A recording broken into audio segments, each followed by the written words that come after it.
Alors, il nous reste à faire apparaître les ombres sur cette texture. Les ombres puis les reflets. Et puis, il y a tout un boulot qui va être fait de détourage. Alors, je suis quand même ennuyé qu'une partie de ma texture ici n'apparaît pas. Donc, je vais quand même aller la faire apparaître convenablement. Donc, ici, sur le calque, il faut encadrer le masque, et il faut que ce soit lui qui soit encadré, évidemment. Et je vais pouvoir faire apparaître la texture à cet endroit-là, sauf qu'il y en a certains parmi vous qui ont un petit problème, la texture n'est pas assez grande. Alors on va d'abord agrandir la texture et la bouger. Donc d'abord le cadre sur la partie gauche du calque, la texture. Alors vous remarquez que la petite chaîne n'est pas entre la texture et le masque. Si je clique à cet endroit-ci, elle vient. Si je clique à nouveau, elle s'en va. Mais en fait, il faut qu'elle ne soit pas là. Parce qu'il faut que je puisse bouger la texture sans que ça bouge le masque. Le masque, il correspond exactement à la position de la voiture dans le calque d'en bas, évidemment. Donc dans ce cas-là, la chaîne, il ne la faut pas. C'est un des rares cas où il faut que le masque de fusion ne bouge pas quand je bouge la texture, quand je bouge la partie gauche. Ok, donc vous avez la partie gauche qui est encadrée, vous allez zoomer en arrière et faire une transformation manuelle, donc CTRL-T, ou édition transformation manuelle. Et là, vous avez des poignées qui apparaissent et vous pouvez agrandir votre texture. Si vous ne voulez pas conserver les proportions, vous n'enfoncez pas la touche majuscule. Dans le cas d'une texture ici, ce n'est pas grave, on peut accepter qu'elle s'agrandisse en s'écrasant dans un sens ou l'autre, pourquoi pas. On peut également tourner, vous savez.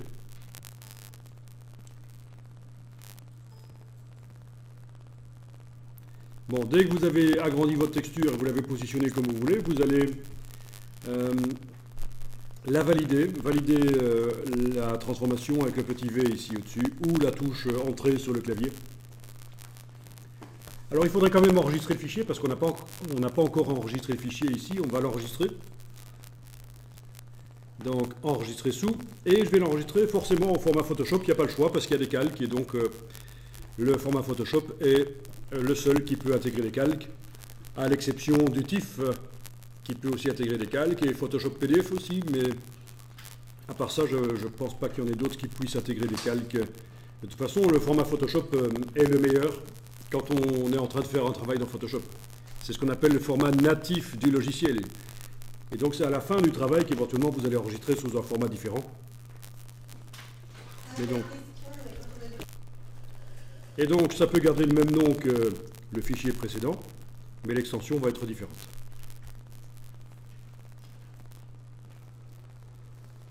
Alors régulièrement, je vais enregistrer le fichier sous un nom différent. Je vais ajouter à la fin du nom un incrément 02, 03, 04, etc.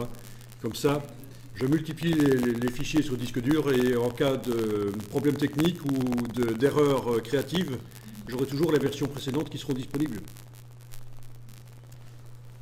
Bon, et bien maintenant que vous avez agrandi la texture, qu'elle recouvre la voiture, vous allez pouvoir travailler sur le masque. Vous cliquez sur le masque, donc il est encadré, c'est bien sur lui que vous travaillez. Et avec le pinceau, vous allez modifier la visibilité de la texture en dessinant en blanc. Donc on prend le pinceau, on dessine en blanc. D'une manière ou d'une autre, vous vous arrangez pour avoir du blanc dans la case de premier plan. Vous allez pouvoir modifier le diamètre de la brosse avec le raccourci que je vous rappelle, CTRL-ALT et sur le PC, le clic droit de la souris. Sur le Mac, le clic gauche. Donc CTRL-ALT, clic droit sur le PC, clic gauche sur le Mac. Et quand je bouge de gauche à droite, c'est le diamètre de la brosse. Quand je bouge de haut en bas, c'est la dureté.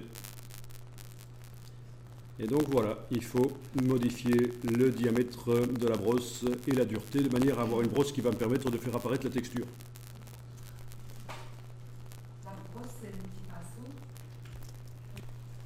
Donc vous avez bien le masque qui est encadré dans la palette des calques. Vous dessinez en blanc. Le pinceau est bien réglé comme il faut, évidemment, on a remis à zéro Photoshop, donc il n'y a pas de raison que ce soit modifié. Mode d'application normale, opacité 100%. C'est dans les options du pinceau là au-dessus.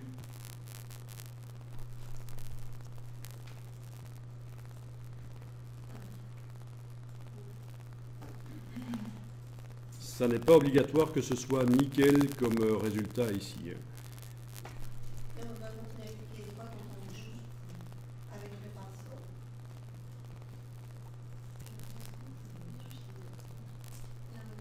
Voilà, bon. Ça a été très mal fait, mais c'est pas grave puisque je sais qu'après je vais pouvoir modifier ça.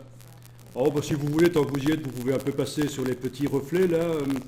Est-ce que vous avez aussi des petits trous là dans la texture? Il va falloir donc dessiner en blanc aussi sur les petits trous. On va quand même essayer de ne pas déborder sur les chromes.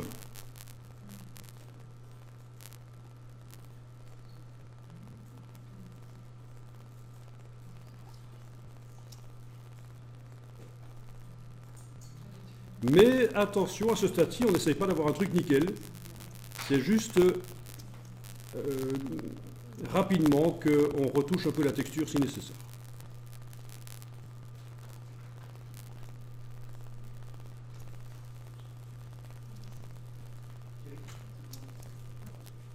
Bon voilà, je vais enregistrer sous et changer le nom. Donc c'est quelque chose qui est intéressant à faire. Ici, je vais le faire beaucoup. Les fichiers que je crée pendant la formation, vous allez les récupérer après la formation. En plus des vidéos, vous allez pouvoir télécharger les fichiers. Et donc c'est pour ça que je vais quand même assez bien enregistrer régulièrement. Mais dans la vraie vie, j'enregistre aussi beaucoup. Pas autant que je vais le faire ici, mais j'enregistre quand même beaucoup de fois sous un nom différent pour garder les versions précédentes des fichiers. Comme ça, en cas de problème technique ou de problème créatif, erreur créative, j'ai encore la version précédente. Je suis super cool. Je peux faire des erreurs parce qu'il me reste les fichiers précédents. Je peux faire une erreur, même enregistrer le fichier. Il me reste au moins les fichiers précédents qui sont sur disque dur.